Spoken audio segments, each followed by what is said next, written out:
Nasi tuko mahali hapa, Roho Mtakatifu tusaidie katika jina la Yesu Kristo, tukakuone Bwana, ukituhudumia kwa namna ya ajabu. Ni katika damu yako ya thamani ambayo imetukomboa Bwana. Tunakushukuru maana unakwenda kutufundisha wewe Bwana. Tunasema asante katika jina la Yesu Kristo. Amen.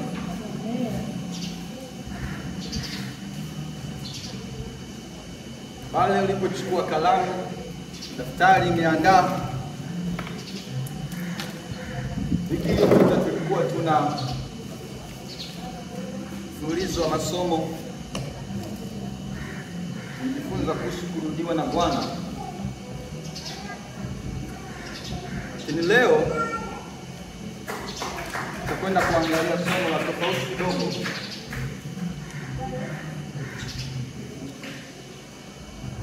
Somo la leo litakuwa lina vichwa viwili, lakini yote ina maana moja. Unamuona nani katika Biblia? Somo la leo, unamuona nani katika Biblia?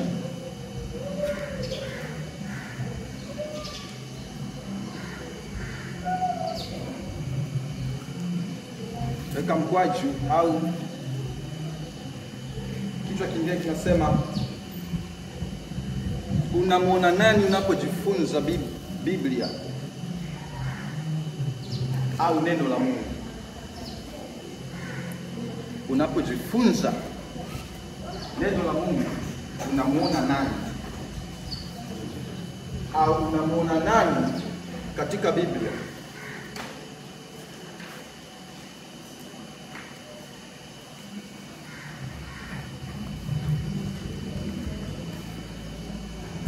Tunaposoma maandiko, tunapojifunza neno la Mungu, lipo fundisho tunalipata. Na neno la Mungu ni kwa ajili ya kutufunza maisha yetu.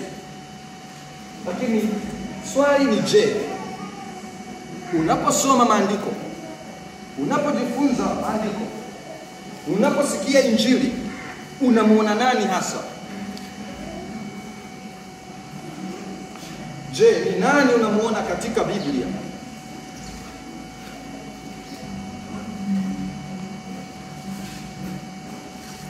Je, unaposoma Biblia unamuona Musa?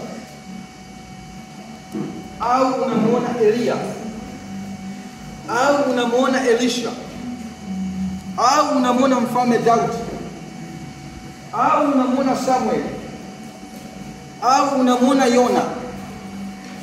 Ni nani hasa ambaye unajifunza pale? Ni habari za nani ambazo ukizisoma katika Biblia zinakufurahisha na unajifunza kuhusu mtu huyo? Unamuona nani?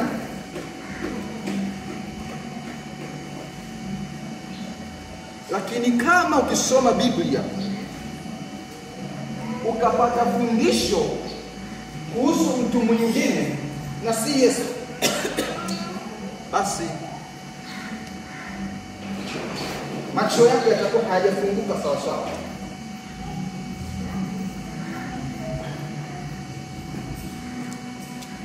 Bado hajafunguka sawa sawa.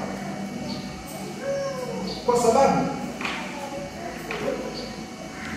Biblia yote, maandiko yote, ufunuo wa ndani unaopata pale, kiini cha fundisho unachokipata pale, kinamfunua Yesu Kristo.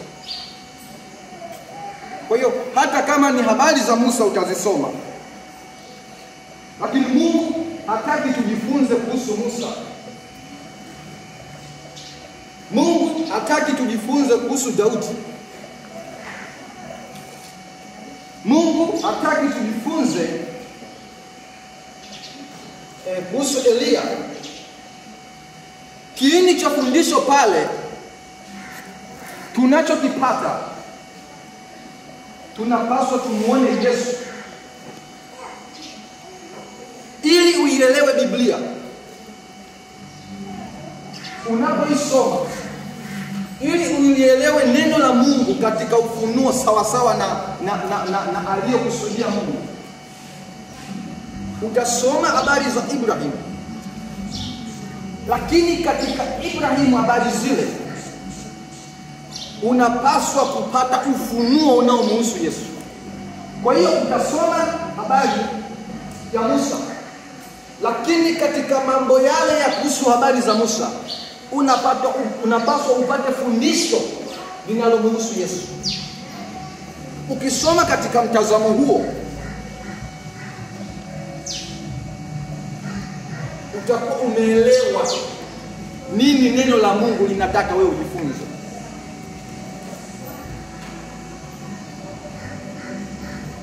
Kwa hiyo utasoma maandiko ili tujifunze. Usitoke pale na fundisho umejifunza kuhusu Daudi. Fundisho ni hivi: Daudi anabeba ujumbe gani kuhusu Yesu? Fundisho ni Musa anabeba ufunuo gani kuhusu Yesu? Elia anabeba nini kuhusu Yesu? Yona anabeba nini kuhusu Yesu? Manabii wote wameandikwa katika maandiko, si kwamba sisi tuwaone wao kama fundisho, bali wao kuna ufunuo wameubeba kuhusu Yesu. Kwa hiyo tunaposoma maandiko tunapaswa ufunuo ule waliobeba kuhusu Yesu ndio tujifunze. Kiini kile cha fundisho, kiini cha fundisho hakipaswi kuwa Musa, hakipaswi kuwa Elia, wala hakipaswi kuwa Elisha. Tutamuona mtu wa Mungu Elisha, Mungu akimtumia kwa namna ya ajabu, lakini katika kusoma habari za Elisha upo ufunuo unaopata kuhusu Yesu. Ndio mtazamo ambao ukisoma neno la Mungu unapaswa kuwa nao. Inapaswa Roho Mtakatifu afungue jicho lako la ndani, akuonyeshe Musa anabeba ujumbe gani kuhusu Yesu, na ndio huo ujumbe wa nani ndio fundisho lako sahihi, ndio ufunuo wako sahihi kuhusu maandiko. Tusome Warumi sura ya 1 mstari wa 1 mpaka wa 3. Warumi sura ya 1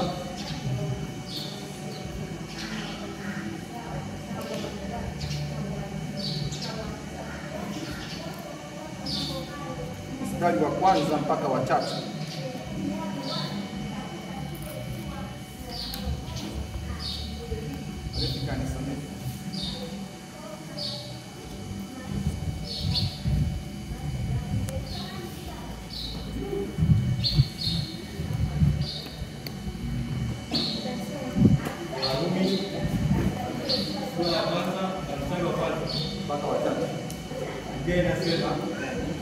Paulo, mtumwa wa Kristo Yesu, aliyeitwa kuwa mtume na kutengwa aihubiri Injili ya Mungu, ambayo Mungu amekwisha kuiahidi kwa kinywa cha manabii wake katika maandiko matakatifu, yaani habari za mwanaye aliyezaliwa katika ukoo wa Daudi kwa jinsi ya mwili. Mungu ameifunua Injili ya Yesu Kristo. Anasema ambayo Mungu amekwisha kuiahidi kwa kinywa cha manabii wake katika maandiko matakatifu, yaani habari za mwanawe.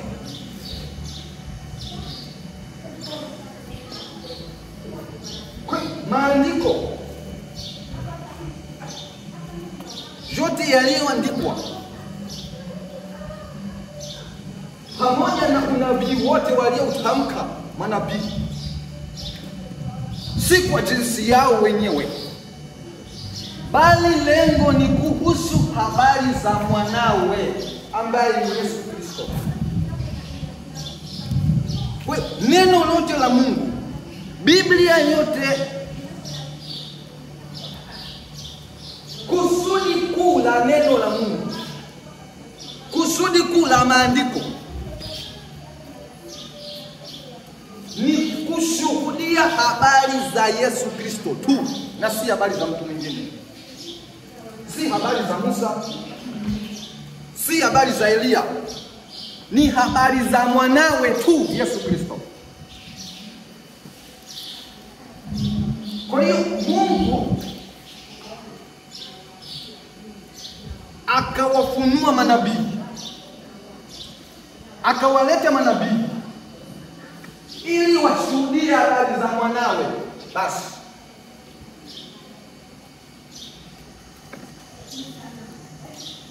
Basi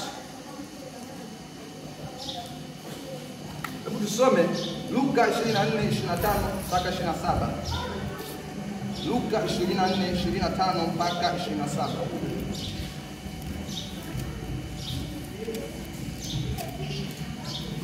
Injili ya Luka 24:25 hadi 27. Je, inasema kitabu cha Luka mtakatifu sura ya 24 mstari wa 27.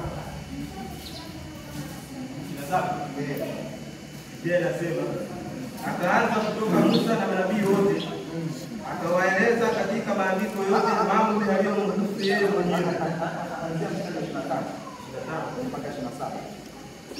Je, inasema mstari wa 25, akawaambia, enyi msiofahamu, wenye mioyo mizito ya kuamini yote walioyasema manabii, je, haikumpasa Kristo kupata mateso haya na kuingia katika utukufu wake? Akaanza kutoka Musa na manabii wote, akawaeleza katika maandiko yote mambo yaliyomhusu yeye mwenyewe. Bwana Yesu asifiwe. Huyu ni Yesu.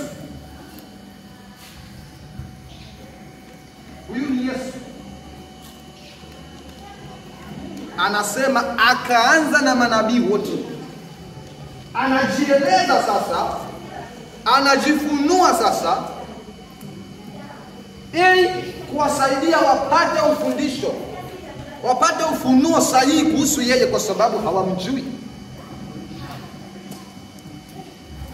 Akaanza na manabii wote, kuanzia Musa na manabii wote katika maandiko yote. Biblia inasema katika maandiko yote. Akaanza kuwaelezea maandiko yote mwanzo mpaka mwisho. Akasema habari kuhusu yeye mwenyewe. Kwa akajishuhudia yeye mwenyewe katika maandiko yote, habari zake yeye mwenyewe. 27. Narudia tena 27. Anasema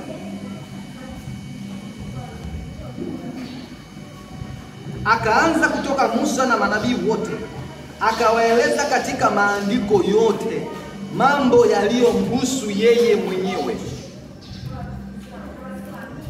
Katika maandiko yote mambo yaliyomhusu yeye mwenyewe. Kwa maandiko yote yanamhusu Yesu, na ndio ufunuo unaopaswa kuupata unaposoma Biblia. Fundisho linapaswa kuwa Yesu tu na si mwingine. Utakaposoma habari za Samsoni, ni shujaa wa imani, lakini usitoke pale na fundisho kwamba nimejifunza habari za Samson, nimejifunza kuhusu Samson. Fundisho ni Samson amebeba ufunuo gani kumhusu Yesu?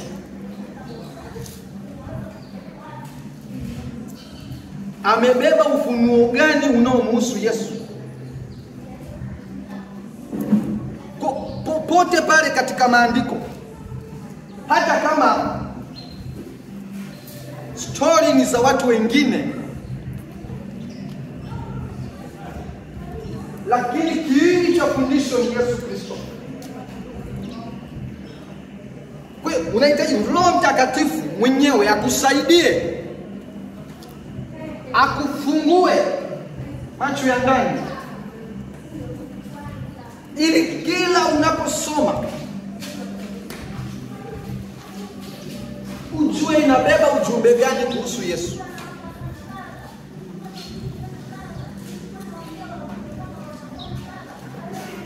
tukiwa tunasoma Biblia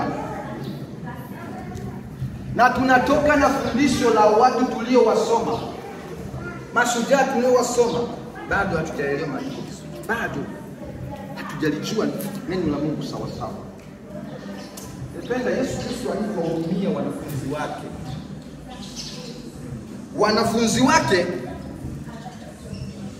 walikuwa wakisoma maandiko, wanatoka na fundisho hilo hilo kama walivyolisoma, pasipo kupata ufunuo wa ndani kwamba kiini cha fundisho ni nini. Yesu akawahudumia, akawasaidia, akawafundisha nini kiini cha fundisho. Hebu tuone katika Luka 24 mstari wa 44 mpaka 45. Luka 24 mstari wa 44 mpaka 45.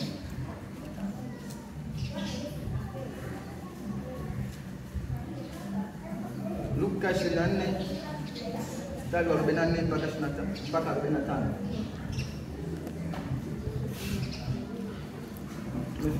Biblia inasema, kisha akawaambia, hayo ndiyo maneno yangu niliyowaambia nilipokuwa ningali pamoja nanyi, ya kwamba ni lazima yatimizwe yote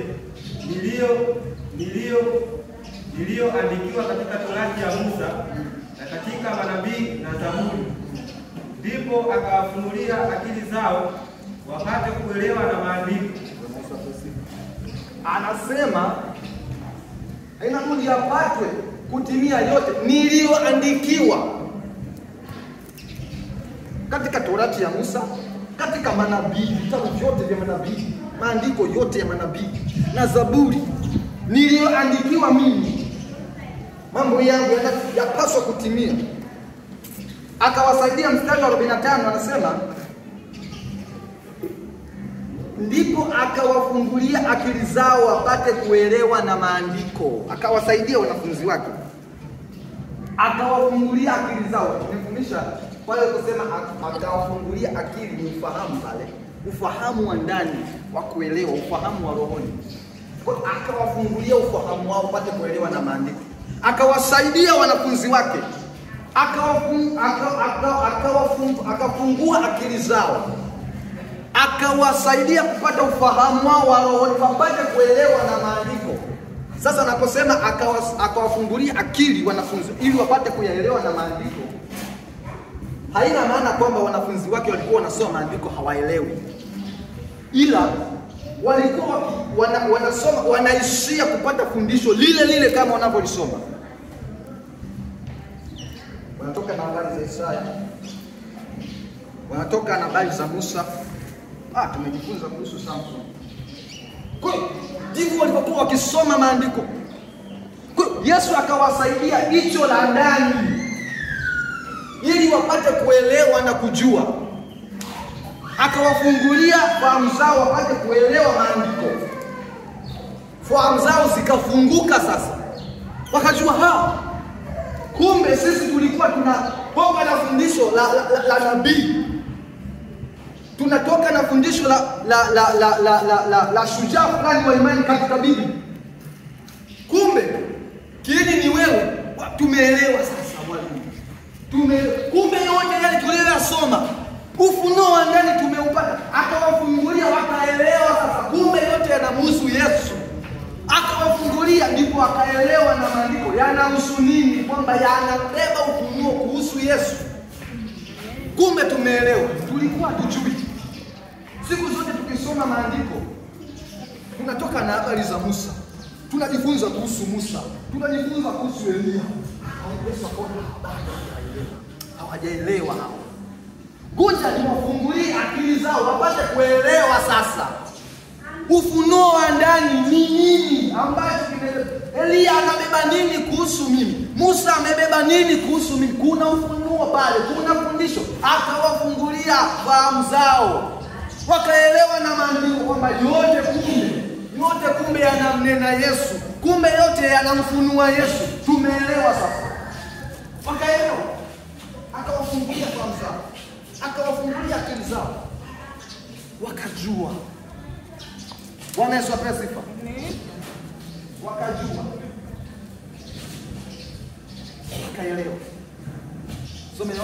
5:39. Unaweza kusema nini? Yohana 5:39.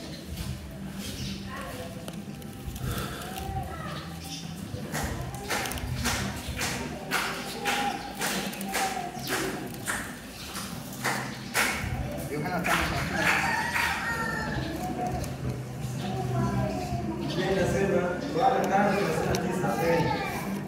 Wanachunguza maandiko kwa sababu mnadhani kwamba ninyi mna uzima wa milele ndani yake, na hayo ndiyo yanayonishuhudia.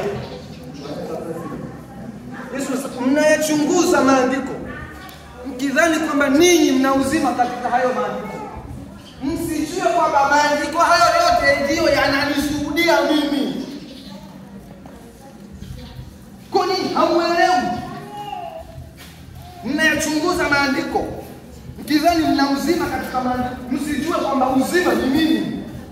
Msijue kwamba maandiko hayo yote yananishuhudia mimi. Maandiko hayo yote yananifunua mimi. Maandiko hayo ndiyo yanayonishuhudia. Yananishuhudia mimi. Maandiko yote kuanzia mwanzo kutoka vitabu vyote vinamshuhudia Kristo, vinamshuhudia Yesu. Sipokuwa katika Agano la Kale imeandikwa kwa mafumbo, ni ngumu kuweza kupata fundisho la wazi wazi linalomhusu Yesu, lakini katika ufunuo wa ndani kuna ujumbe kuhusu Yesu. Agano Jipya ndio limefunua wazi, kwa sababu Kristo tayari alikwisha funguliwa.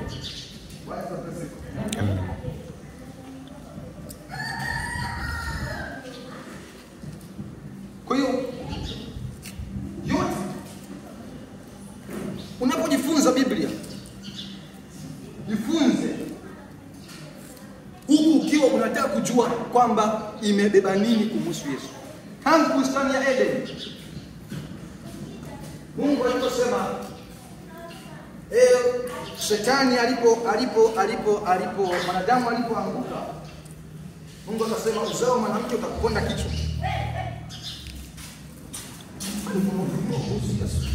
Manake anamtangaza kwamba yuko mkombozi atakuja ambaye ni Yesu. Kwa hiyo tuna uzao mwanamke utakuponda Shetani kichwa. Yule ni Yesu. Unaofunua kuhusu Yesu. Bwana apewe sifa. Tuposema kuhusu Ibrahim kumtoa mwanae sadaka, Mungu akamwambia Ibrahim, ni kujaribu kama vile unanipenda, nione kama unanipenda, utoe Isaka. Kwa hiyo baadaye Mungu akamwambia, acha, nimejua kwamba unanipenda. Yuko mwana kondoo amenaswa pale chini. Kwa hiyo Ibrahim akamchinja yule mwana kondoo. Manake pale ufunuo ni kuhusu Yesu.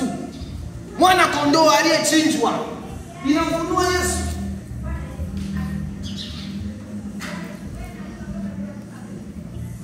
Tunasoma kuhusu habari ya safina, Nuhu na safina.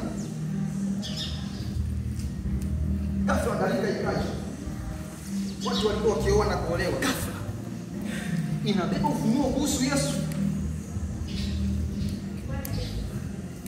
Na Yesu alisema kama vile wakati wa Nuhu watu walivyokuwa bize, ghafla gharika ikaja. Hivyo hivyo sasa hivi watu wako bize, ghafla Yesu amenyakua kanisa, ghafla Yesu amerudi. Kuna fundisho pale unapata kuhusu habari za Yona kwenda Ninawi. Utasoma utasema ni habari za Yona, lakini kuna ufunuo kuhusu Yesu.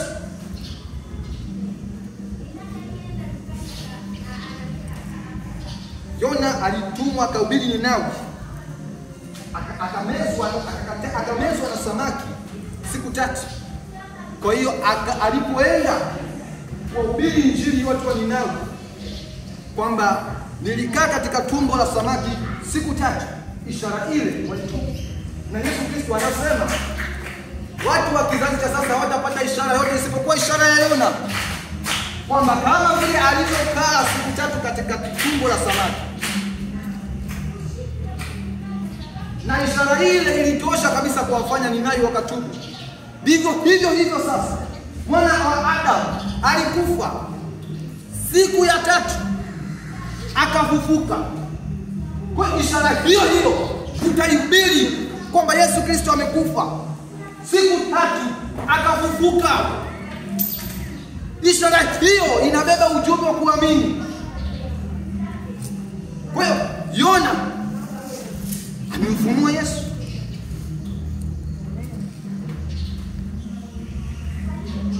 Na ndio mtazamo ambao unapaswa kupata unaposoma Biblia.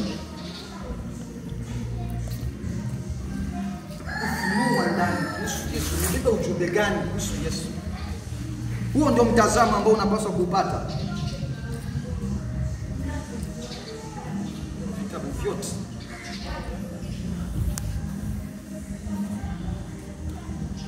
Mungu amemfunua Kristo.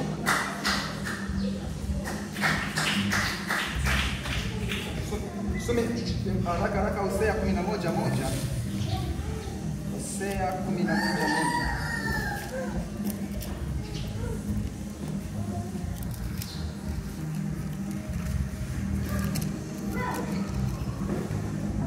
Inasema Hosea 11:1, Israeli alipokuwa mtoto na alikuwa nikimpenda, nikamwita mwanangu atoke Misri. Soma tena Mathayo 2:14-15. Mathayo 2:14-15.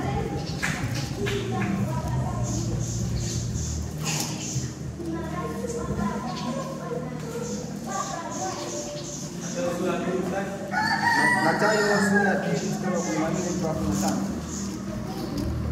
Inasema akaondoka akachukua mtoto na mama yake usiku, akaenda zake Misri, akakaa huko hata alipokufa Herode, ili litimie neno lililonenwa na Bwana kwa ujumbe wa nabii akisema, toka Misri nalimuita mwanangu. Bwana asifiwe. Kwa unaona vitabu vyote vya nabii sehemu mbalimbali, nimechukua tu sehemu chache, lakini vitabu vyote vya nabii vinamfunua Yesu wote. Ukianza kufunua sehemu mbalimbali hapa kuhusu Yesu, muda ni chache. Kwa unaona Hosea 11:1 anaandika, Israeli alipokuwa mtoto nilikuwa nikimpenda, nikamwambia mwanangu toka Misri. Unaona? Ukisoma pale kwa haraka unaweza kusoma anazungumzia Israeli, lakini pale anamzungumzia Yesu. Kumbe kuna ufunuo umebeba kuhusu Yesu. Kwa katika Mathayo 2:14-15, Yesu Kristo alipozaliwa, Herode akaanza kuchinja watoto. Malaika akamwambia, nenda na Mariamu, kimbize mtoto akakae Misri. Baadaye wale wote waliokuwa wanatafuta roho ya mtoto walipoondoka, malaika akamwambia, sasa chukua mtoto kutoka Misri, mrudishe sasa, rudi kule, ili litimie lile andiko, hilo neno la nabii kwamba Israeli alipokuwa mtoto nilikuwa nikimpenda, nikamwambia mwanangu toka Misri. Kwa pale inaandikwa Israeli, lakini inamhusu Yesu kwamba Yesu alipokuwa mtoto nilikuwa nikimpenda, nikamwambia mwanangu toka Misri. Ndio ufunuo ambao unapaswa kuwa nao kusoma Biblia. Ndio kiini cha mtazamo wa fundisho ambao unapaswa kuupata unaposoma Biblia. Bwana Yesu apewe sifa. Amen.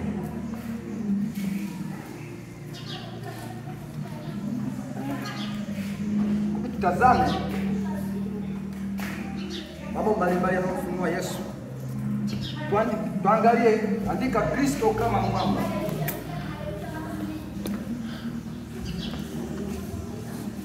Kristo kama mwamba.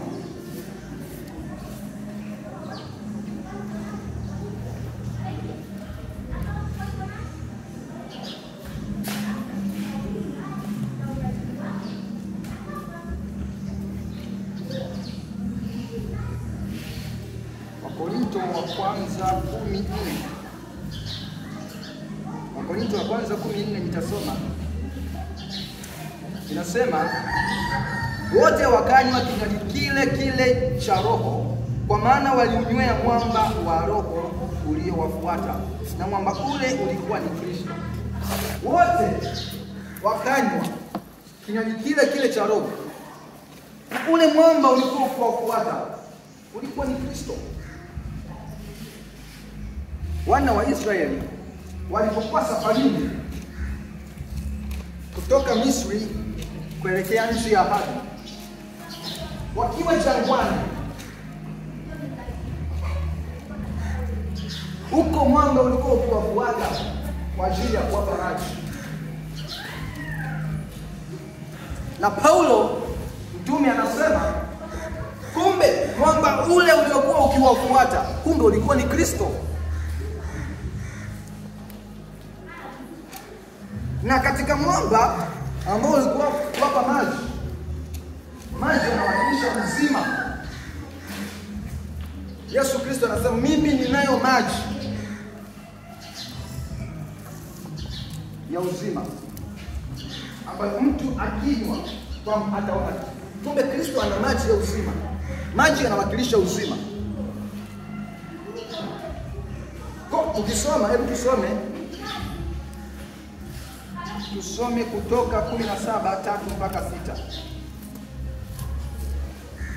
Kutoka 17:3 mpaka 6.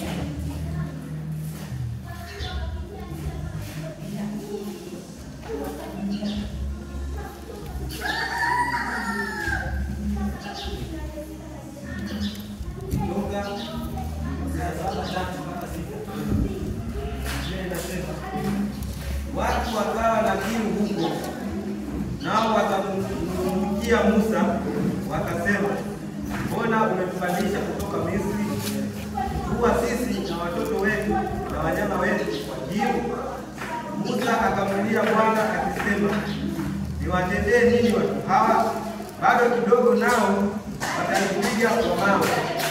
Bwana akamwambia Musa, pita mbele ya watu ukawachukue baadhi ya wazee wa Israeli pamoja nawe, na ile fimbo yako ambayo ulipiga mto kwayo,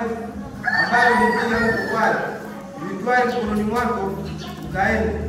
Tazama, nitasimama mbele yako huko juu ya lile jabali katika Horebu, nawe utalipiga jabali na maji yatatoka, watu wapate kunywa. Musa akafanya hivyo mbele ya wazee wa Israeli. Kwa tunaona mara ya kwanza wana wa Israeli wanataka maji. Mungu anamwambia Musa, chukua fimbo yako nenda kapige jabali. Jabali ni mwamba mgumu, ndio jabali. Kwa akamwambia piga. Mara ya kwanza maji yakatoka. Wana wa Israeli wakapata maji. Hilo ni tukio la kwanza. Kwani ukatazame tukio la pili tena lilipojitokeza, wakahitaji tena maji.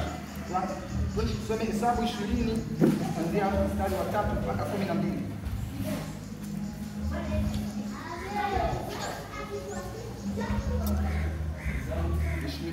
Mstari wa 3 mpaka 12. Hesabu 20 mstari wa 3 mpaka 12. Tena nasema, watu wakashindana na Musa, wakanena wakisema, tungalikuwa heri kama tungalikufa wakati ule ndugu zetu walipokufa mbele za Bwana. Mbona mmewaleta kusanyiko la Bwana hata jangwa hili na wanyama wetu? Na mbona umetupandisha kutoka Misri ili kutuleta hata mahali hapa pabaya, si mahali pa mbegu wala tini wala mizabibu wala makomamanga wala hapana maji ya kunywa? Musa na Haruni wakatoka pale walipokuwa mkutano, wakaenda hata mlangoni pa hema na kukutania, wakaanguka kifudifudi. Utukufu wa Bwana ukawatokea. Bwana akasema na Musa akinena, twaa ile fimbo, ukawakusanye mkutano, wewe na Haruni ndugu yako, ukauambie mwamba mbele ya macho yao utoe maji yake, nawe utawapekezea maji katika mwamba, na hivyo utawanywesha maji mkutano na wanyama wao. Musa akaitwaa hiyo fimbo kutoka mbele za Bwana kama alivyomwamuru. Musa na Haruni wakawakusanya kusanyiko mbele ya mwamba, akawaambia, sikieni sasa, enyi waasi, je, wapekezee maji katika mwamba huu? Musa akainua mkono wake akaupiga ule mwamba kwa fimbo yake mara mbili, maji yakatoka mengi, mkutano wakanywa na wanyama wao pia. Bwana akamwambia Musa na Haruni, kwa kuwa hakuniamini mimi ili kunistahi mbele ya macho ya wana wa Israeli, basi kwa sababu hiyo hamtawaingiza kusanyiko hili katika ile nchi niliyowapa. Hapa kuna jambo Mungu alitaka kujifunua, lakini Musa akaenda kinyume na maelekezo. Kwenye mstari wa 8, mara ya kwanza alimwambia piga, maji yatatoka. Tukio la pili, Mungu akamwambia Musa piga fimbo. Kwenye mstari wa 8 akamwambia uambie mwamba utoe maji. Alimwambia uambie, manake atamke, auambie mwamba. Katika mstari wa 11 Musa akaenda akapiga mwamba mara mbili. Hakuambia apige. Mungu akamwambia Musa apige. Alimwambia auambie mwamba utoe maji na utatoa. Musa akaenda akaupiga. Hasira ya Mungu ikawaka juu ya Musa. Kwa nini? Tunapotazama Kristo kama mwamba, katika tukio la kwanza Mungu alimwambia piga na utatoa maji. Maana yake imebeba ufunuo kwamba Kristo kama mwamba amepigwa msalabani, uzima umepatikana. Mwamba ametoa maji. Kwa kupigwa Kristo tunapata uzima. Kwa hiyo awamu ya pili hakumwambia piga, kwa sababu Kristo hawezi kupigwa mara mbili. Awamu ya pili akamwambia uambie sasa mwamba utoe maji. Maana yake ni nini? Kwamba utakapomkiri Yesu, utakapotamka unapata uzima. Uambie mwamba utoe maji. Bwana Yesu apewe sifa. Musa akaenda akapiga, hakuambia apige, aliambiwa usiambie mwamba, tamka mwamba utoe maji. Bwana Yesu apewe sifa. Kwa hiyo ndio kiini cha ufunuo ambacho unapaswa kukipata unaposoma maandiko.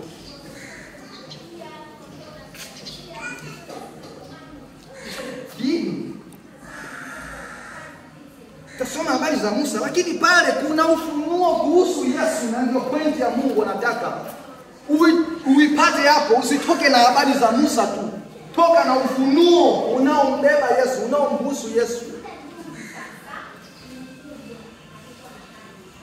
Andika Kristo kama mponyaji. Tamtazama Kristo kama mponyaji.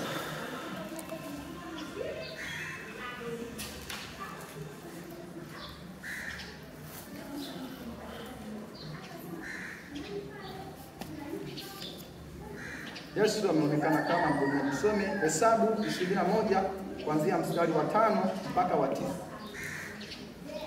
Yesu kama mponyaji. Hesabu 21 kuanzia mstari wa 5 mpaka wa 9. Biblia inasema Hesabu 21 mstari wa 5. Watu wakamnung'unikia Mungu na Musa, mbona mmetupandisha huku toka nchi ya Misri ili tufe jangwani? Maana hapana chakula wala hapana maji, na roho zetu zinakinai chakula hiki dhaifu. Mstari wa 6. Bwana akatuma nyoka za moto kati ya watu, wakauawa, watu wengi wakafa. Watu wakamwendea Musa wakasema, tumefanya dhambi kwa sababu tumemnung'unikia Mungu na wewe. Tuombee kwa Bwana atuondolee nyoka hawa. Basi Musa akawaombea watu. Bwana akamwambia Musa, nifanyie nyoka ya shaba, ukaiweke juu ya mti, na itakuwa kila mtu aliyeumwa aitazamapo ataishi. Mstari wa 9. Musa akafanya nyoka wa shaba, akaiweka juu ya mti, hata ikiwa nyoka amemuuma mtu, alipoitazama ile nyoka ya shaba akaishi. Amen. Bwana Yesu asifiwe. Amen. Soma katika Hesabu 21:5 mpaka 9. Tunaona wana wa Israeli walipokuwa jangwani wakamnung'unikia Musa, mbona umetuleta jangwani tufe? Unajua wana wa Israeli walikadhibisha Mungu. Kwa hiyo Mungu akasema kizazi hiki nitakipunguza. Kwa hiyo Mungu akatuma nyoka wa moto waende wakawang'ate. Naposema nyoka wa moto, si kwamba kulikuwa kuna nyoka ambao ni wa moto.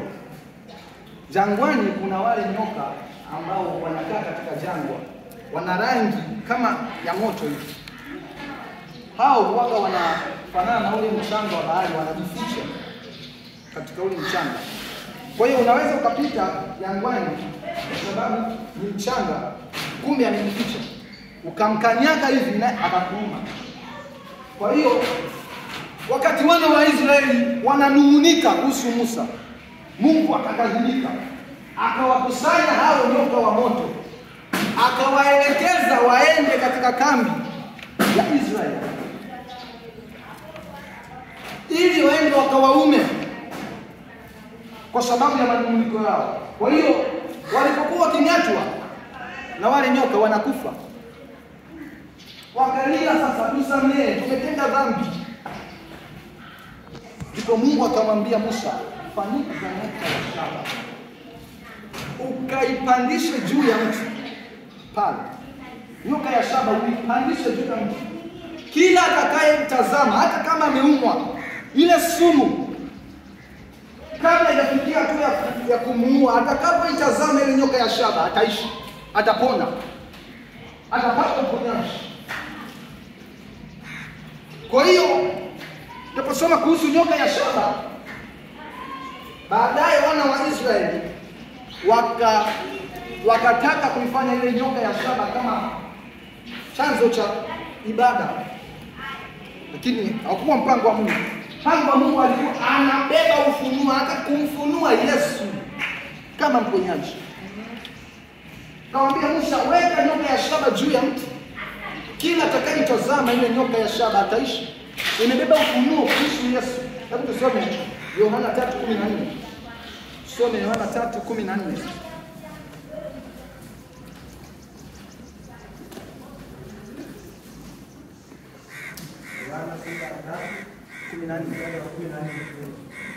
Biblia inasema, kama vile Musa alivyomwinua yule nyoka jangwani, vivyo hivyo Bwana wa Adamu hana budi kuinuliwa. Kama vile Musa alivyomwinua yule nyoka pale jangwani. Kwa hiyo ukisoma, na hivyo hivyo mwana wa Adamu hana budi kuinuliwa, kama vile nyoka ya shaba alivyoinuliwa juu ya mti. Na Kristo ndivyo hivyo aliyetundikwa msalabani.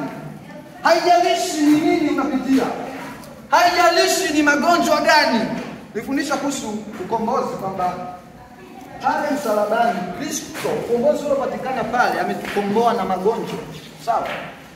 Kwa hiyo haijalishi ni ugonjwa gani unaokusumbua, Mtazame Yesu pale msalabani, utapata uponyaji. Haijalishi ni tatizo gani linakutatiza, mtazame Yesu pale msalabani. Kwa hiyo kama vile Musa alivyoinua ile nyoka ya shaba, na mwana wa Adamu ndivyo hivyo, akiwa ameangikwa pale juu. Tazame Kristo, tazame Kristo, utapata uponyaji. Kwa hiyo maandiko yote yanamfunua Yesu, na anasema maandiko yote yananishuhudia mimi. Kwa hiyo utasoma habari za nyoka ya shaba, nyoka ya shaba inanifunua mimi. Utasoma habari ya mwamba, mwamba unanifunua mimi. Utasoma habari yote yananifunua mimi. Na ndio ufunuo ambao unapaswa kupata unaposoma neno la Mungu. Unabeba ufunuo gani kuhusu Yesu? Inabeba ufunuo gani kuhusu Yesu? Wakati Musa, tusoma kwenye Kutoka 34:29 mpaka 30. Wakati Musa anaenda kuzungumza na Mungu, alikuwa akirudi, akizungumza na Mungu, anajaa utukufu, uso wake unang'aa kwa utukufu, unang'aa. Kwa hiyo akirudi kuzungumza na wana wa Israeli, wana wa Israeli wanashindwa kumtazama Musa vizuri kwa sababu ya ule mng'ao wa uso wake. Kwa hiyo Musa, wana wa Israeli wanitazame usoni, na uzungumza nao anaangalia pembeni, kwa sababu akagundua kwamba uso wake unang'aa kwa sababu ametoka kuzungumza na Mungu. Kwa hiyo ikabidi Musa ajifunge utaji. Akija kuzungumza na wana wa Israeli, alifunga utaji. Utaji ni kilemba. Kwa hiyo ikawa anajifunika kilemba ili kupunguza makali ya ule mng'ao, makali ya ule utukufu. Kwa hiyo hivyo hivyo ukisoma katika Wakorintho wa pili 3:13 mpaka 16, Paulo anasema kwamba utaji ule ule mpaka leo ulisoma hapo Agano la Kale, utaji ule unaikalia mioyo yao, wasijue ya kwamba utaji ule unaondolewa katika Kristo.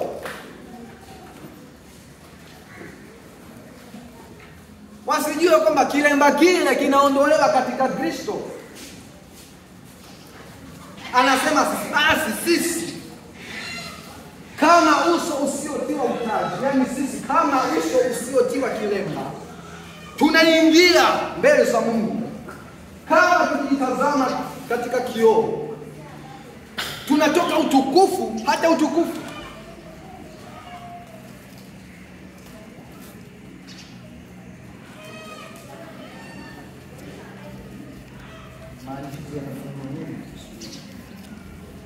Tumalizie na Mathayo 17 kuanzia mstari wa 1 hadi wa 5.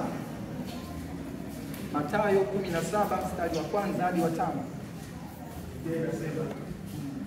Baada ya siku 6 Yesu akawatoa Petro na Yakobo na Yohana nduguye, akawaleta juu ya mlima mrefu Paraka. Akageuka sura yake mbele yao, uso wake ukang'aa kama jua, mavazi yake yakawa meupe kama nuru. Tazama, wakatokewa na Musa na Eliya wakizungumza naye. Petro akajibu akamwambia Yesu, Bwana, ni vizuri sisi kuwapo hapa. Ukitaka nitafanya hapa vibanda vitatu, kimoja chako wewe na kimoja cha Musa na kimoja cha Eliya. Alipokuwa katika kusema, tazama, wingu jeupe ikawatia uvuli, na tazama, sauti ikatoka katika lile wingu ikisema, huyu ni mwanangu mpendwa wangu, naye pendezwa naye, msikieni yeye. Bwana Yesu asifiwe. Yesu akawachukua wanafunzi wake,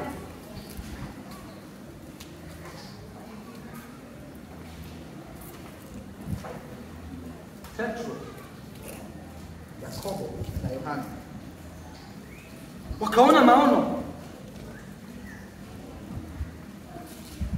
Yesu ametokewa na Musa na Eliya.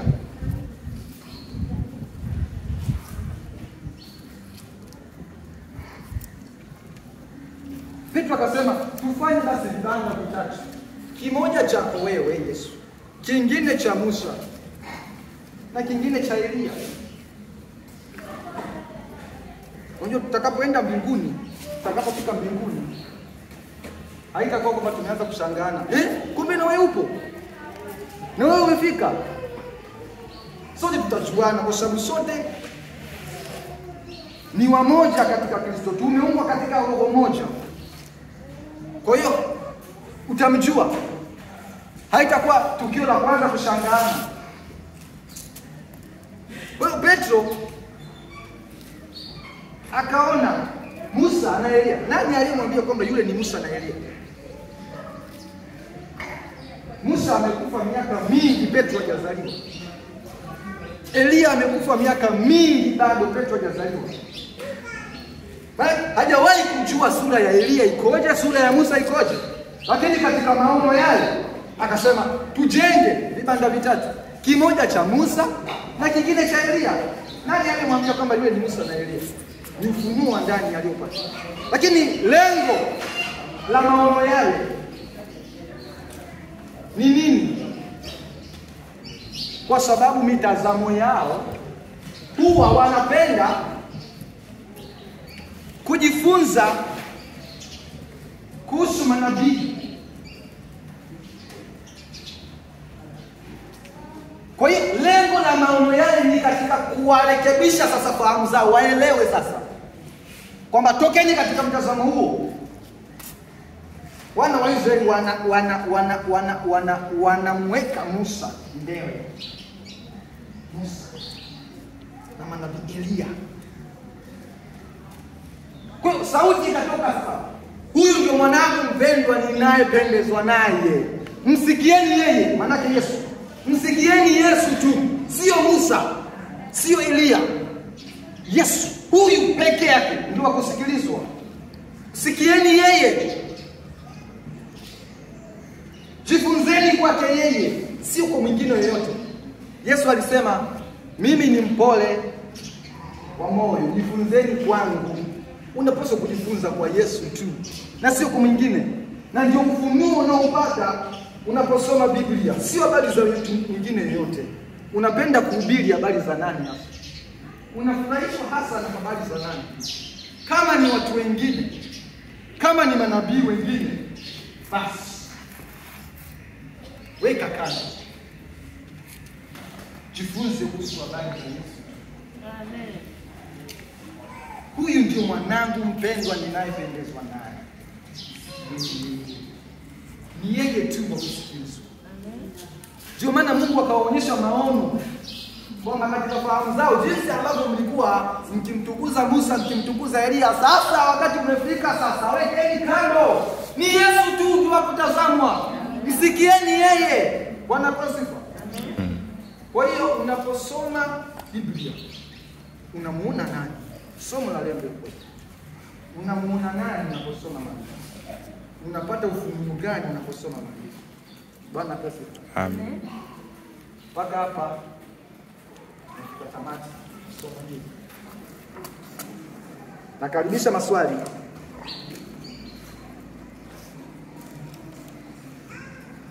Mahali ambako nitaka kuuliza au na changamoto, swali, karibuni.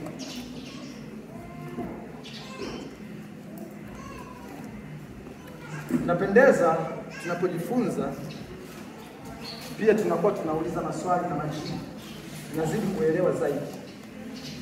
Bwana pesa. Amen. Maswali, karibuni.